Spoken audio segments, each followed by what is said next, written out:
రాజిల్లే.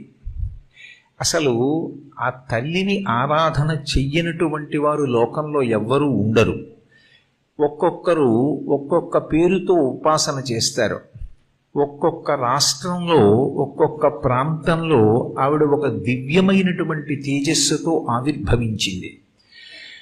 ఉత్తర భారతదేశంలో హిమవత్ పర్వత పుత్రికగా ఆమె పార్వతీ అన్న పేరుతో పుట్టింది.